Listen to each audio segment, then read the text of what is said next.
Let's open medieval maps that were made by contemporary map makers. We see a very large country called Grand Tartaria. And it is not just a couple of maps.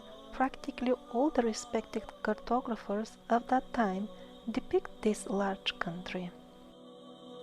You can make yourself familiar with hundreds of medieval maps that depict Tartaria, and you can do it on this page. Link is provided in the description. All you need to do is click here, Skачать, and that will download this huge zip file with detailed maps.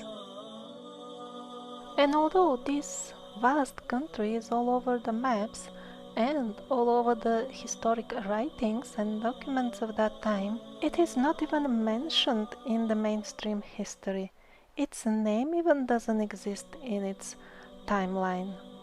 Let's look further into this. Isn't it a bit strange that the biggest country in the more or less recent history of humanity is not even included in the history textbooks?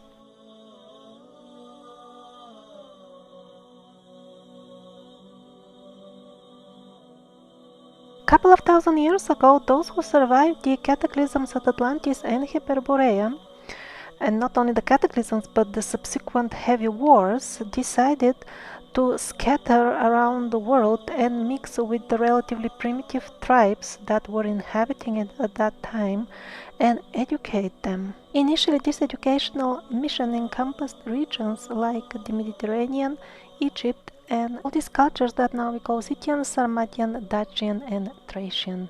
People at that time were not yet fenced up in strict borders of countries like us nowadays. But as the controlled demolition of morals and freedom and knowledge was advancing in very rapid rate in the human society, people voluntarily agreed to be divided and further gradually lose their freedoms. As next step, the parasitic forces substituted the pious kings with their own people. They first managed to establish such parasitic governments in the area of Western Europe, while in the East, where the educational project of the survivors was more advanced and people were wiser and more educated, it would take them a few more centuries before the parasites would manage to lower the consciousness of people that much so that they would tolerate corrupted rulers who would be against their own people. After studying the new chronology, it really seems that what we now call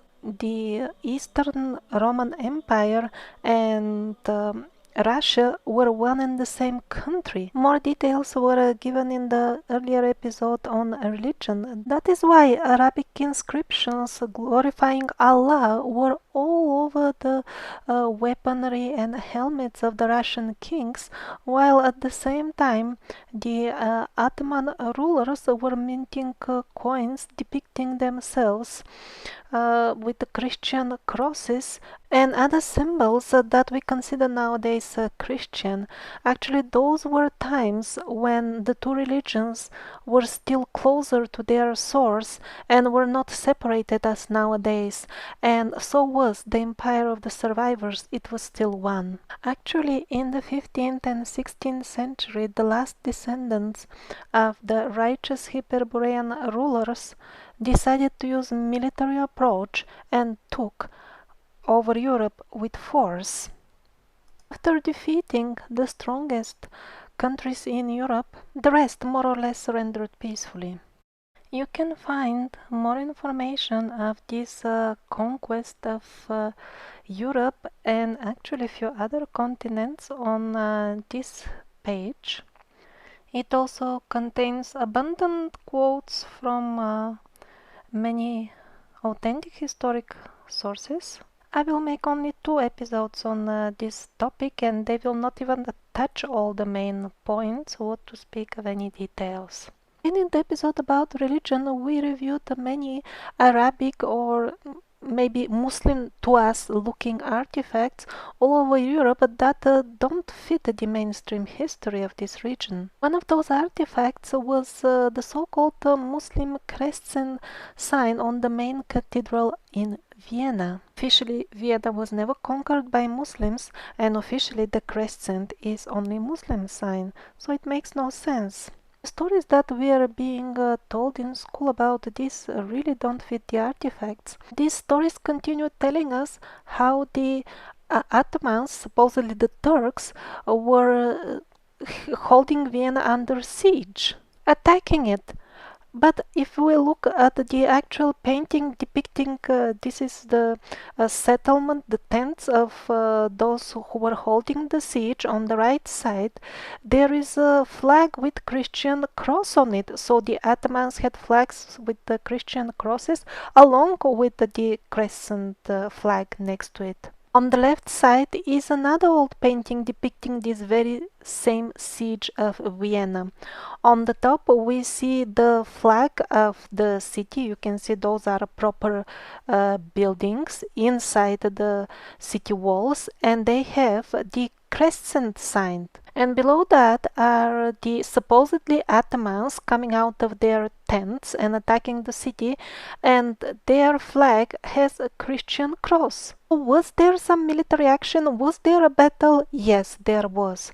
Who was fighting with whom? We don't even know, but it is not what they are telling us. And actually, on this old drawing, we still see the times depicted when Christianity and Islam were one single faith. Now again, this is another old print, that's why the crescent on the top is not very clearly visible, but it is there, and that is another Christian temple. This one is from the German city of Trier. Another very old mural supposedly depicting a Muslim army. Very strange that they have Christian saints on their flags.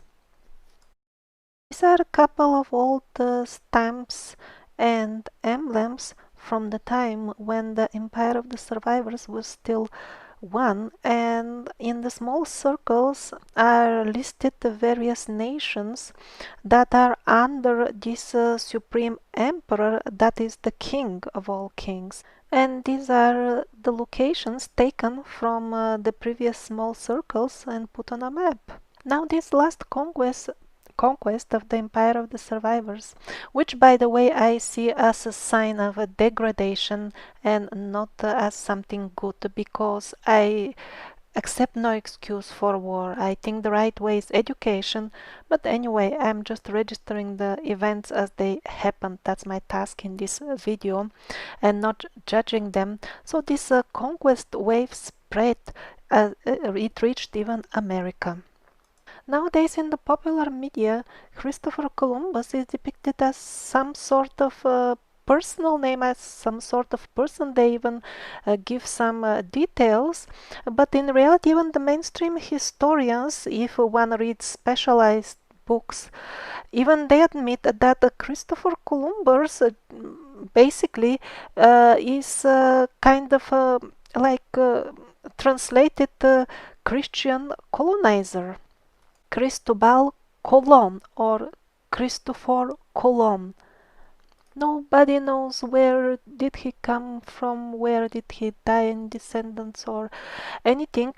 Actually, most likely, the when the history was being rewritten, the monks who were compiling the new stories, they thought it's inappropriate to tell the truth, and that's why they put it a kind of Western European sounding name to mask who was actually behind this the wave of survivor expansion. But there are some old chronicles that Fomenko presents in great detail, and for those who are interested, that would cast light on this full Cristobal Colon thing and the so-called discovery of America, which was always well connected with the old world anyway. The episode about America, we saw double eagles on a number of old maps and other items, and that is where the eagle came from the empire of the survivors. That was their stamp. This conquest took place sometime in the 15th and 16th centuries. Spread of epidemic sicknesses contributed to its demise. It is not really sure that the mainstream information about the true nature of these sicknesses is correct and of their origin as well, because some documents of that time suggest that before a certain village would fall a victim to the horrible Black Plague, mysterious people wearing black would appear outside the village and spray something in the air with some sort of devices.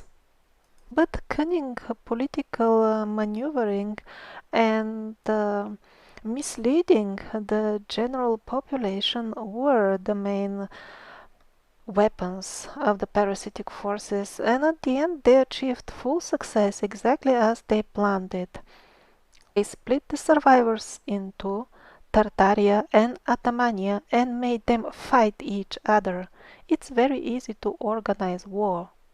Just hire a few criminals to commit couple of murders and blame them onto a certain nation, and then tell the other nation that if you don't start fighting them and you don't go to war right now, they will kill you, and tell the same to the other side, and then the ruler gives a command, we are going to war, and the general impression is created that indeed one nation wants to fight the other nation. While in reality, wars are destructive for both sides. And to further trick the people into some sort of horror movie that they don't belong to, always some so-called religious slogan is added to make it look really convincing.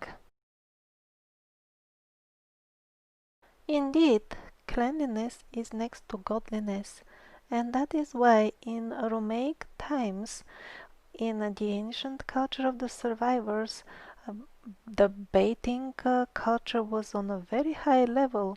There was a floor heating that would warm, elegant swimming pools. There were toilets with constant running water. Everything was very clean.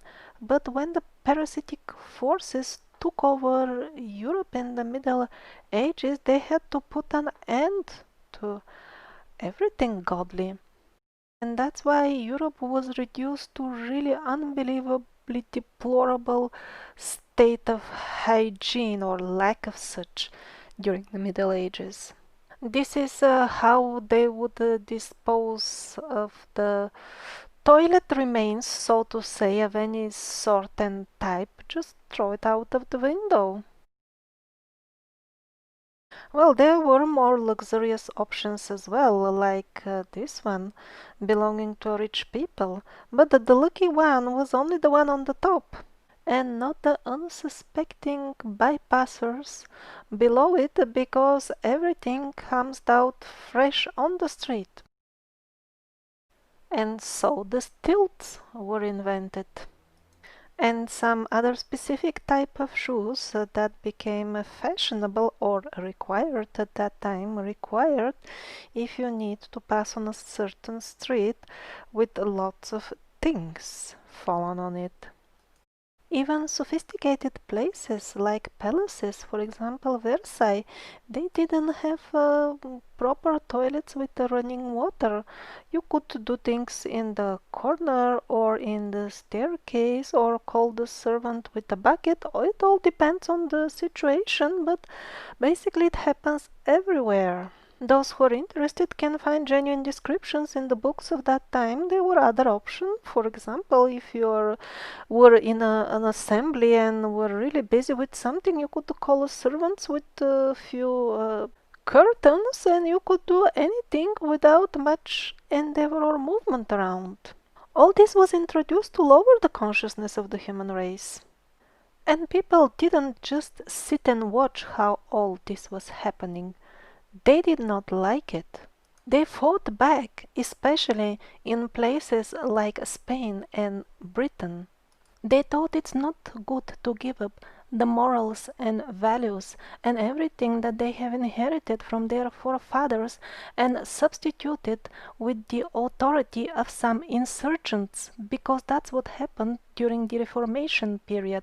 Under religious slogans, insurgent kings were installed almost everywhere in Europe. Fortunately, those who fought for the old values and for freedom are now very mistakenly presented in the mainstream history as supporters of some sort of cruel, outdated absolute monarchy. Although that older monarchy was not perfect, as I said, the survivors were already degrading for a long time. Still, that was far better from the slavery, the total slavery that was about to come. To learn more about the truth of those times in great detail, you can read the free books of Anatoly Fomenko. Just a couple of days ago, a new one was added in PDF format. It is still being added, the biggest one. And over there you will find all the details. The Reformation had little to do. It was a very bloody war that took the lives of millions. But why do we see then in the old documents all these slogans against Rome and the absolute authority of Rome? Because the post of Rome was at that time taken by the third Rome, which is Moscow. Eastern European governments embarked on a vast and very active smear campaign against the Tartarians. This is, for example, one of the pamphlets that were handed out right on the streets. On the throne, you see the main mother monster Tartar commanding the others to cruelly kill people before grilling them here on the next step, to eat them, of course. And the pamphlets also were informing the population of Western Europe that when they couldn't get fresh blood to drink, the Tartars would be satisfied just with muddy water. This information was really one of the main weapons of the parasites. Eventually, the parasitic reformators managed to even start a new country in the most western part of Tartaria and named it Russian Empire. That is why on the old maps we see how Tartaria gradually falls apart into few smaller pieces, and as they become weaker and weaker, the newly created empire, of course with insurgent kings, the Romanov dynasty, they devour gradually all of Tartaria. The Tartar kings were in the line of the Hyperborean heritage. They were kind and just to the citizens of their empire, about which we unfortunately know very little, because Romanovs embarked on destruction of all the Hyperborean legacy in fact that the Hyperborean descendants took over a couple of continents during the 15th century greatly disturbed the parasites. It scared them. And that is why even the very name of the country, of the empire of Tartaria, is not even mentioned in the school history books. But not only the past worries them, there is one more thing that disturbs them even more. That's the fact that the parasites, being magicians, black magicians themselves, know what is about to come and how the destiny of this planet is going to change, and an era of wisdom, knowledge, light and goodness is going to start very soon. When I say magicians, I mean entities in possession of technology that is far beyond ours. After all, that's what we call magic, things that are absolutely incomprehensible for us. And how will that new era come about practically? As many prophets have said in the past, First, it is the people, the Slavic people, who live in the region that is nearest to what used to be Hyperborea. They will first become aware that they were tricked into ugly reality, a reality that is artificial and unnatural for the peace-loving, harmonious human beings. This will be covered in detail in the last episode, but for now I will only remind you what Edgar Cayce said, just because he is probably the most familiar for most of my listeners. He said that new times of light will come and it will all start from Russia. But he said it has nothing to do with the government of Russia or any socialism. It will be the people, the simple people on their own, who will start it all. Somebody still finds it difficult to believe that the biggest country that existed is not even included in the history. Here are a few facts. For example, the Encyclopedia Britannica, the most respected edition, according to mainstream historians of its time. It says that Tartaria is a vast country in the northern parts of Asia.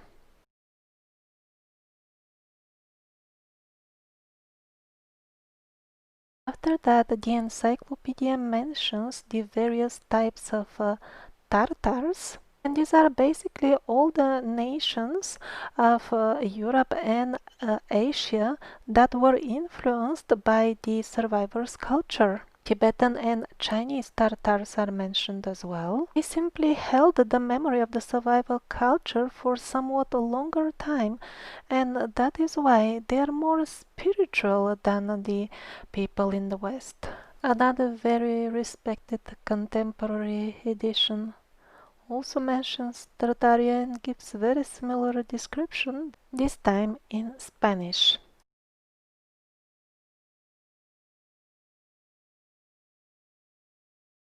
Later editions of this famous encyclopedia would mention Tartaria again. Another Royal French encyclopedia mentioning Tartaria as a vast country.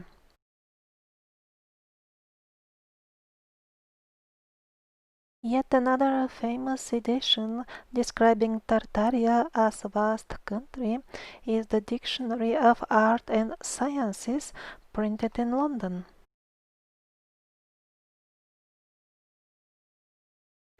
Even the father of the history fictions that we call history books nowadays, he himself mentions Tartaria. Well, it was very difficult to ignore it at that time. It was still alive. He describes Tartaria as a huge empire that cannot be compared to any other country on earth. The royal French cartographer Sanson also describes Tartaria as a vast country and includes it in his atlas.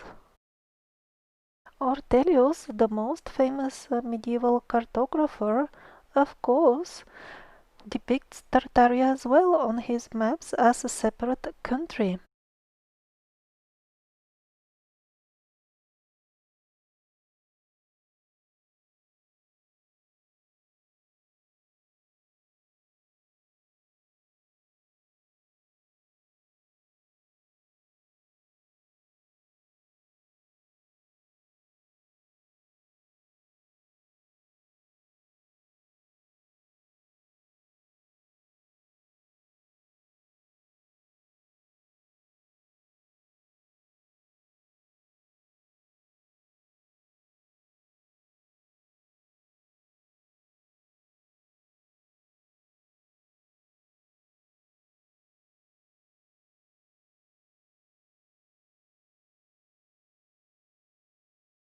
Tartaria was in no way just a mere geographical area. It was a proper country, proper empire, the biggest of all, and further proof are its flag and blazon that are also included in the contemporary historic documents of its era.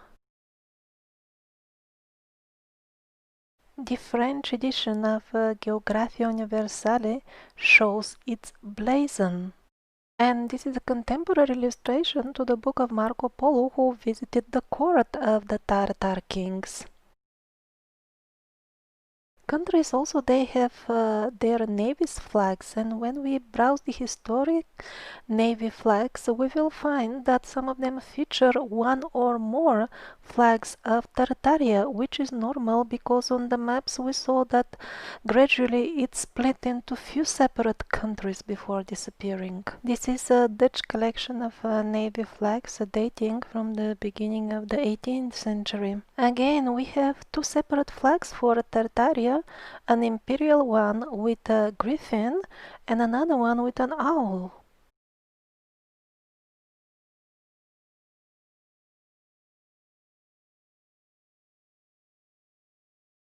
Here, an English collection of navy flags also features Tartaria in the same way, and we see it with color now.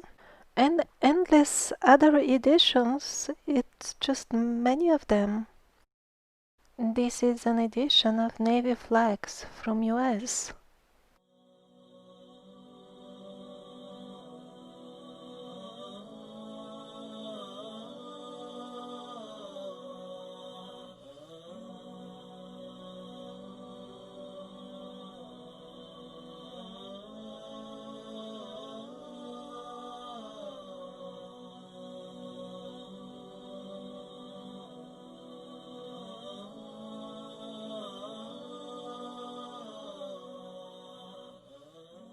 So all kinds of editions and maps definitely mention Tartaria as a vast country. Tartaria as a country is also all over the literature of the contemporary authors. Characters coming from Tartaria are, for example, in the opera Princess Turandot. In his works, William Shakespeare also features characters coming from Tartaria. And so does Mary Shelley, Charles Dickens, Robert Browning, Geoffrey Chaucer, and many others. And all history books up until the end of the 18th century referred to Tartaria as a great empire, and after that the history forgers just decided to delete it. In this old French edition, we can find even a genealogical tree of the rulers of Tartaria.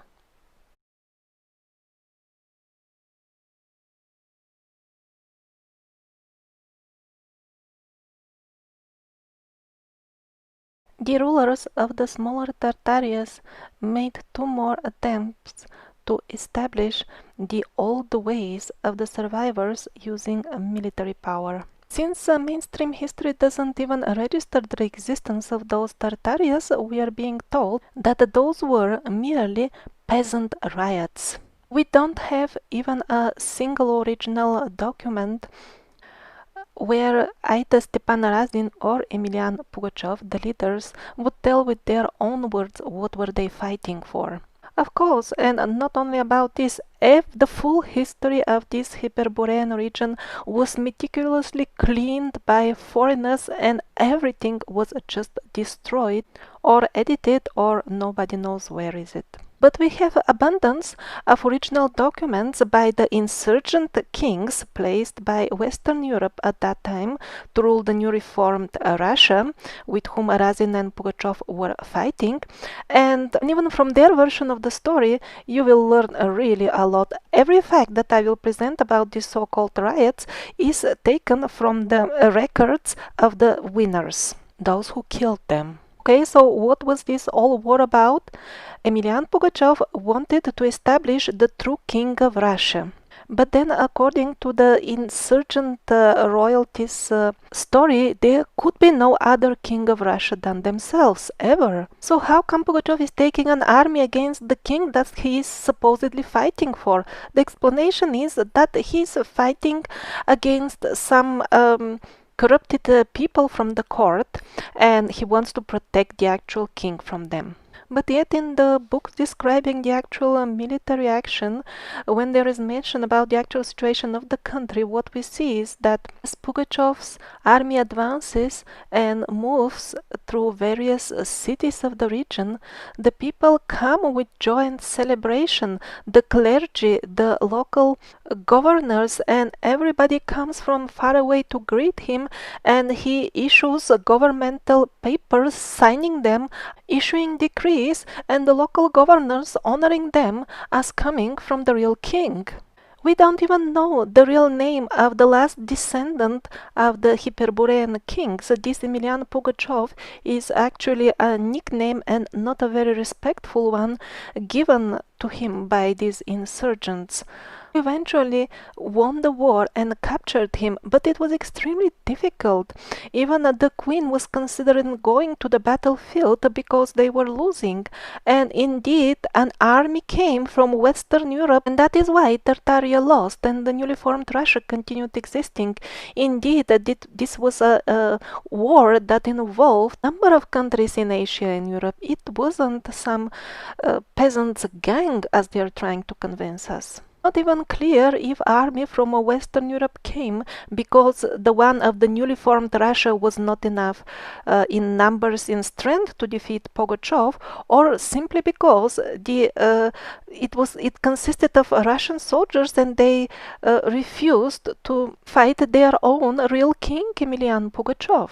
Eventually he was captured and convicted to death, of course, but the court case against him was not held in a courtroom. It was held in the main hall of Kremlin. You don't do that with gangs of peasants. It was a matter of necessity. The insurgent kings knew who was the real king, and that's why the court case had to be conducted there. During the time of his execution, the insurgent kings were well aware what they are doing. Were afraid of the people on the street. A large number of Western European military troops was present to ensure that everything goes according to their plan. Insurgent royalty after that made their own history, their own version of the story, and they send messengers all over Russia and Tartaria to read this story to the ordinary people and tell them that talking anything else is forbidden. For many years,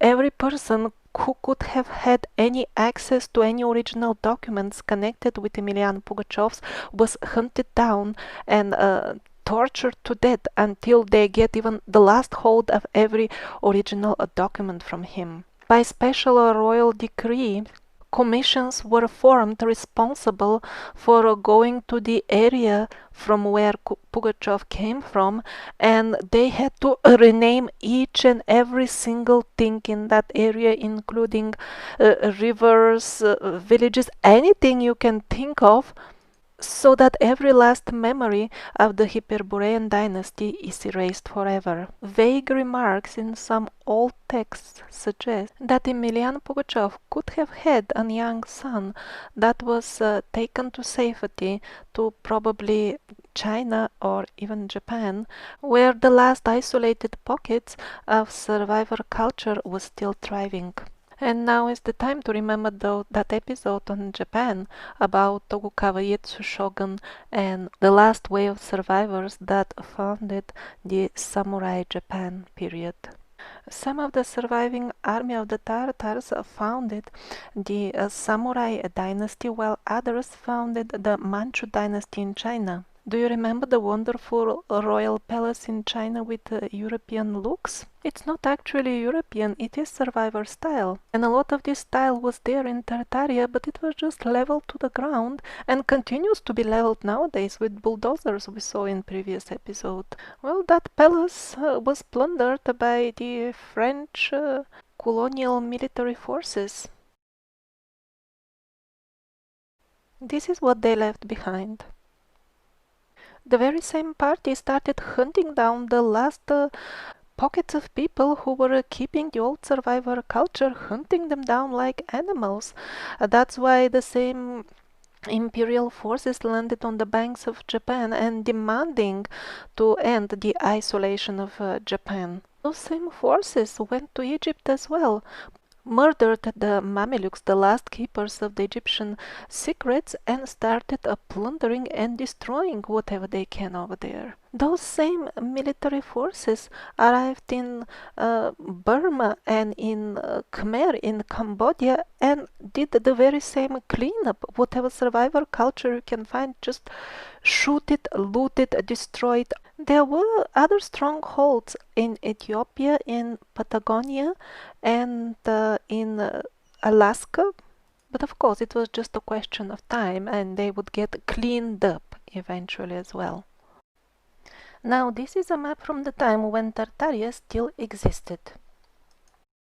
North America was still largely under its influence, so that's why the Western European cartographers could not even map the continent fully. Emelian Pugachev was defeated in year 1775, and probably that was the end of Tartaria as well. Immediately the Western European forces immediately rushed to establish their reign over the vast lands of America that now has ended up without a master. And that is why, within one short year, officially the country of United States was formed. In the beginning, its laws were still largely based on the survivor laws of respect and integrity, because somehow or other they needed to put the people voluntarily into a position that they would obey central control. But now let's return to 15th, 16th century Europe, when it was under control of Tartaria. Why don't we find this in our school books, in the official mainstream history? Why do we read that there were separate kings for each country? Actually, the fact that the European rulers were subservient to one single ruler has reached us, but in somewhat distorted forms. One of the forms we'll discuss in the next episode, but now we'll only mention Prester John. Mainstream historians assure us that the stupid medieval people didn't even know who is ruling them, and that's why they were under the strange impression that some sort of strange fable king, Prester John, was the king of all kings. Even mainstream historians frankly admit the fable was quite widespread. That's an easy one. You just say it's a fable, it's a fairy tale, and then you don't need to include the historical documents because they're a fable, right? In Wikipedia, the encyclopedia of every good sheep, they don't even want to tell us exactly what is the legend. They're starting the talk with some Christian patriarchs and Oriental Magis and Ethiopians and so on, and they're not even telling you what is the legend all about. And namely, that he was the king above all other rulers. And of course, Prester John is considered a great mystery. We know this formula: declare it a mystery and then you can exclude it from history. Okay, so they decided, we'll just delete Tartaria from history and everything is solved. But then what about the actual cultural heritage? After all, the citizens of Tartaria were greatly influenced by this Hyperborean and Atlantean culture, and they knew the real history as well. That needs to be corrected, so they sent a professional cleaning service, just one call for all. The Romanov, the insurgent rulers of the newly formed Russian Empire, started a massive operation of removal and destruction of everything that could give hints about the advanced civilization that existed in these regions before.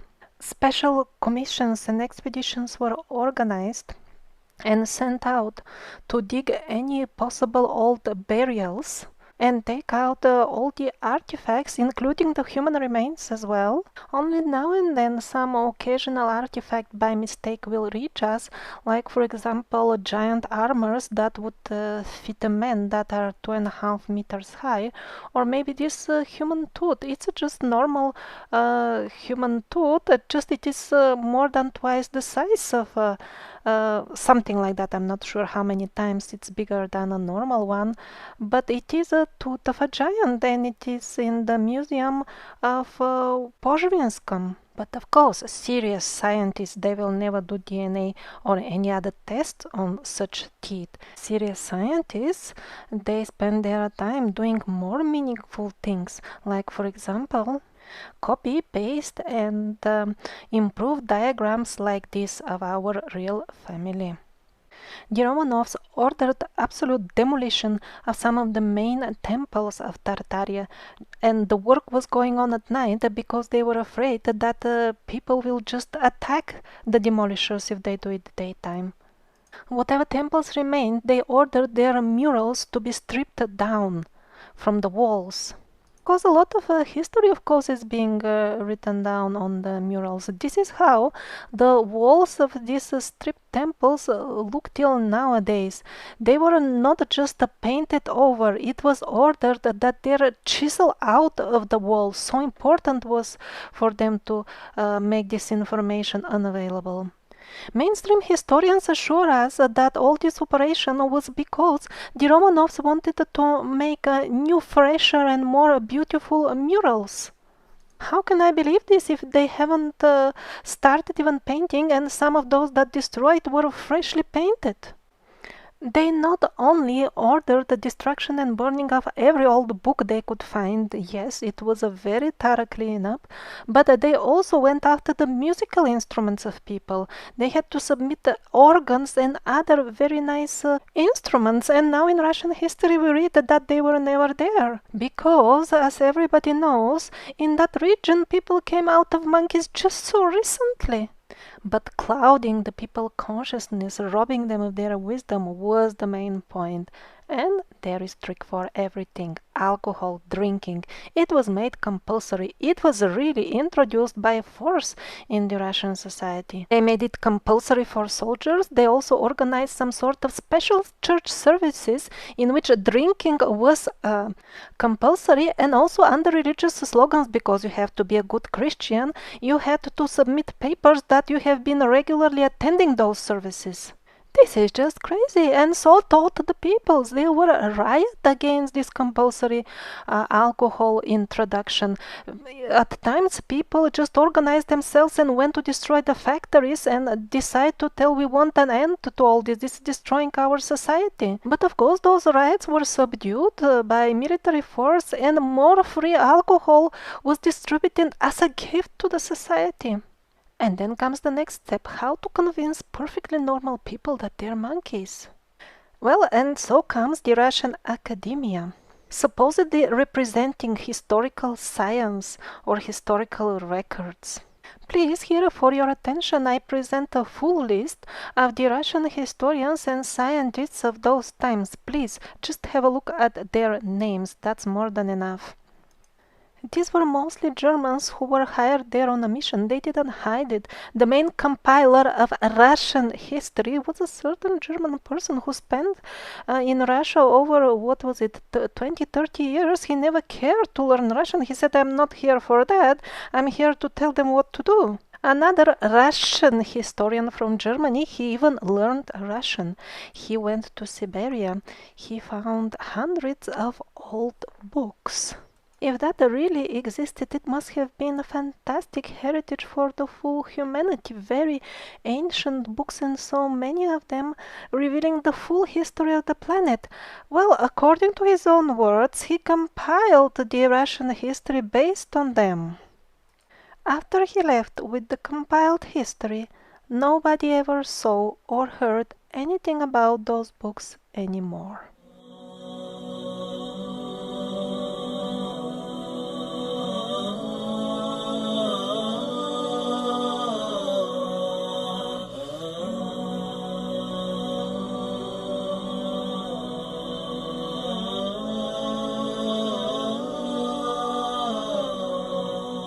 This graph shows the percentage of foreigners in the history department of the Russian Academy of Sciences. As you understand, it is this Academy of Sciences that decides what is to be written in the history school books. Basically, this was just a hired personnel by the descendants of the Western European reformators who were continuing their cleanup through the centuries.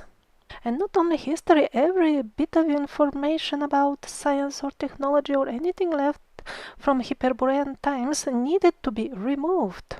Now this graph shows the percentage of foreigners in the full Academy of Sciences of the Russian Empire since it was founded and for the first 200 years of its existence. Basically all history, all knowledge, everything technology that is accessible to humans in this region of ex-Hyperborea was under foreign control for a long time before they could wipe the memory of the locals almost completely. Almost. Somebody would ask, such a vast country, Russian Empire, did they have their own historians so they had to import foreign ones for 200 years? Of course, there were plenty of good local historians, but they were not admitted in the mainstream academia because that was under the control of the insurgent kings who were just Western European puppets. For example, Lomonosov, a famous Russian historian at that time, he spent all his life trying to established the real Russian history. There were advanced nations living there. We had history for many thousands of years. Now our calendar is 7,000 years old. But he was not even allowed to print out his book and publish his opinion. He was just banned from doing that. And then all of a sudden he was killed. At the very same time, his collection of old books actually disappeared. And surprise, surprise, immediately upon his death, his books were printed in large numbers. And surprise, surprise, his so-called books had nothing to do with what he was trying to prove all his life, but were actually written by those German personnel that came to establish the reformed history. So they basically printed out their books under his name, under the name of local Russian respected historians, so that it will look more authentic. And all these tricks are now called historic science. This is just surrealistic, such a distortion of history. It's unbelievable. But believe it or not, even under these conditions, at those times, they were closer to the truth even than us. I mean, we're really the bottom of the abyss of history. Even at that time, just a couple of centuries ago, they accepted many of the nations that are now declared to be fairy to be real inhabitants, actual people who lived in the cold regions of Russia that are now very scarcely populated. But even this scarce population that is there now, they also, all of them, although it's a very big region, they all have different legends, but it all boils down to the same thing. There were a lot of people who lived here before, very tall Caucasian people, magicians, but they were at war with some entities from out there from space. They were at war and they lost the war. They were killed. Even under the dreadful conditions I described before, there was a royal archaeological organization. They visited the sites where these fairy nations resided and found their settlements or remains of them. Now, following this old location of their assumed settlements, Nikolai Subotin organized expedition to those exact places. And what did he find there? He found all these dams and other large earthworks that I have been showing in the previous episodes were connected to the earth lifelines and are found all over all continents basically. So we are definitely on to something here, and it's not just the dams. It's very unusual artifacts surface now and then, like this stone, probably even a megalithic staircase. Okay, but out there kilometers, maybe even 100 kilometers around, there is nothing, and in the historic record of this full region, there is no population ever. Unusual round formations, couple of meters in diameter. This is not a natural formation. Giant footprint. Where did that come from? A stone with a machine mark cuts. It's few meters long. Somebody calculated that if it was done with modern equipment, they would need a disc diameter of 10 meters to do it. Who would transport such an equipment there? It's done in the rock. There is no road or any civilization hundreds of kilometers around. And we are being assured that nobody ever lived there.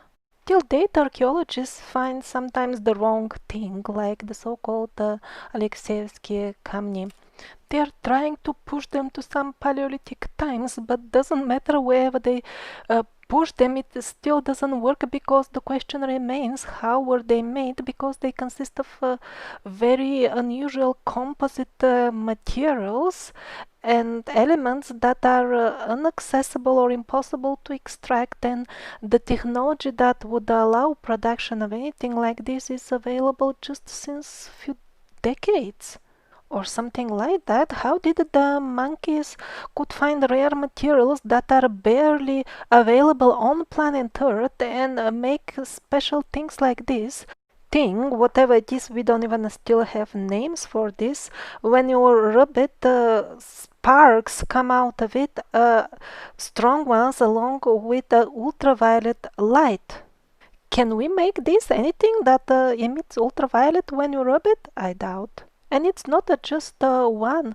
Another almost identical stone was again excavated during archaeological works hundreds of kilometers away from the first one.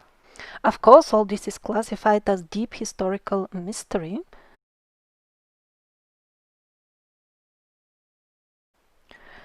Peter Kazansky was international lawyer and spent many years working in the biggest libraries of Europe, like that of Brussels, Berlin, Brno, and Paris.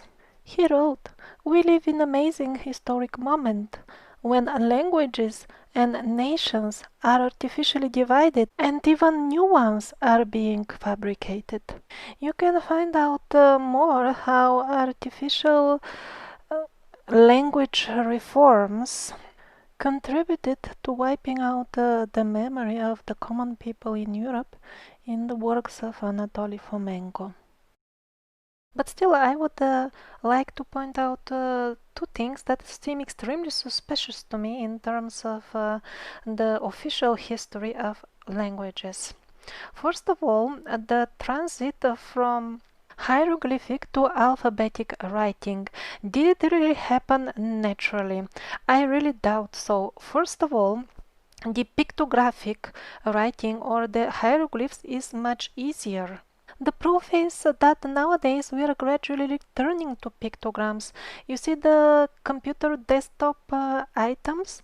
It's so much easier when you see the sign to immediately figure out, and it's not difficult to learn. You just know them automatically because you grew up in this environment. So hieroglyphs could be difficult for those who start to study them when they are 40, but when you grow up in a society that uses them, you learn much faster, and also it develops those areas of your brain that are also responsible for meditation. So actually, using alphabetic writing is not only more difficult, but also makes us more like machines, not like natural beings.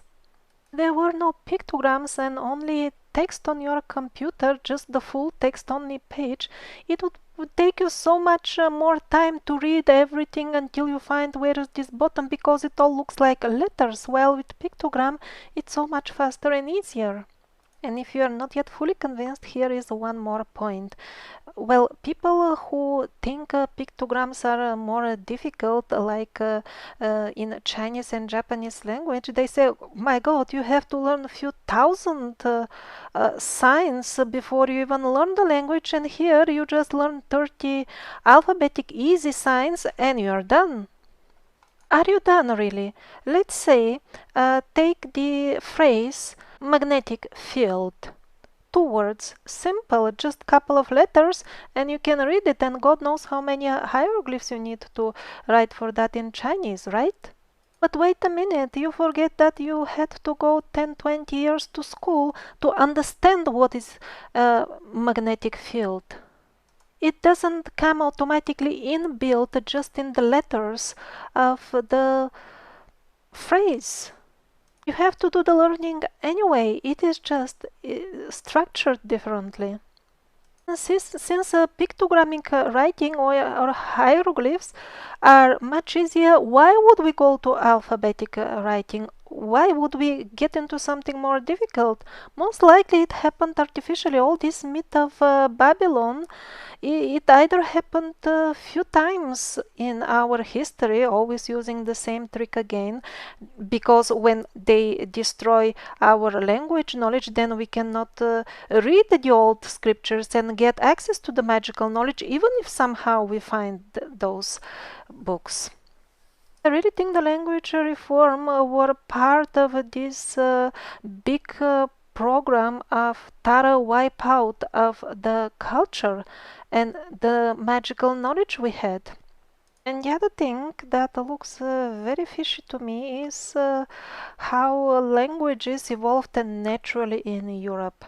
Well, languages do evolve naturally, but that doesn't mean that somebody cannot help them externally under certain conditions. So all this like evolutionary tree of languages, they belong to various subgroups and then bigger groups and then families and all that, and it is all strictly categorized and completely figured out. But is it really figured out, or they just want us to think so? Some of their parallels and similarities seem pretty made up to me, like, oh, in this language they had the god of joy was Ra, and because in the other Radas means joy, and that's why these languages should be in this subgroup, and all that really very fishy arguments sometimes. And then we are told that the original language spread and it became different because nations relocated. But wait a minute, the original relocation, according to mainstream history, was some, I don't know, around 30,000 years ago. The full planet, they tell us, was more or less populated everywhere.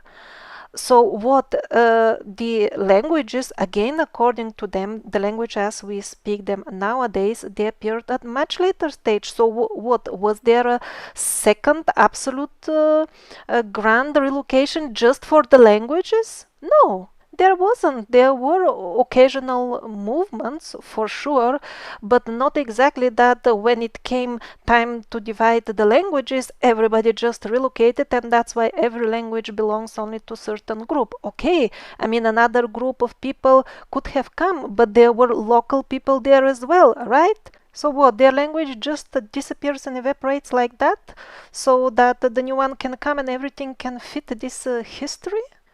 Most likely, this full language tree thing is, as usual, mixture of truth and fiction and fantasy, and it is just artificially made to resemble the history, to the fabricated history, to kind of confirm it, and only partially responds to the actual development of languages.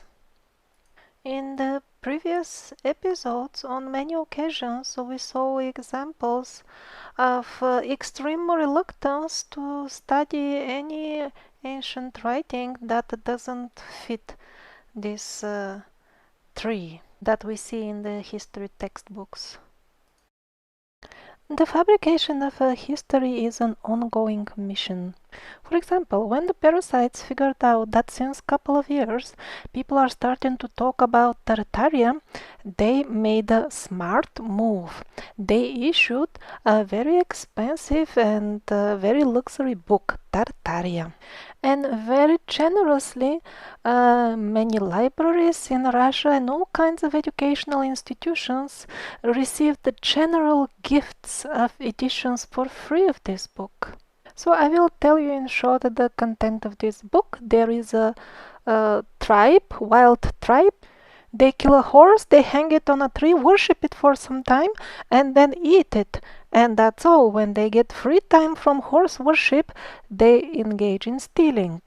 And then the next tribe is described, and it's doing exactly the same. And then the next tribe and the next tribe, and it seems they're all doing the same thing. Were there indeed such tribes in Tartaria? I'm sure there were some. But what about all the other things? Well, indeed, there was one sketch of some sort of building there, but there was no mention who built it. It must have built itself. No wonder they were making such generous gifts to the libraries. Viktor Ilyushin was a very high-ranking politician and a deputy in Russia. He discovered a full laboratory team of forgers who were already working into forging Second World War history artifacts and documents and making the full story look completely not what it was. And so he started a military tribunals, a court case against the government that was supporting and organizing all that.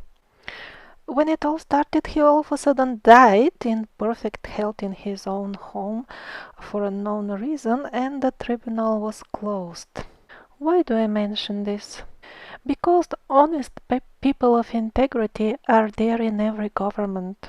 Even though the gender of the government as a whole is usually completely different, still we must understand that the change will come only gradually.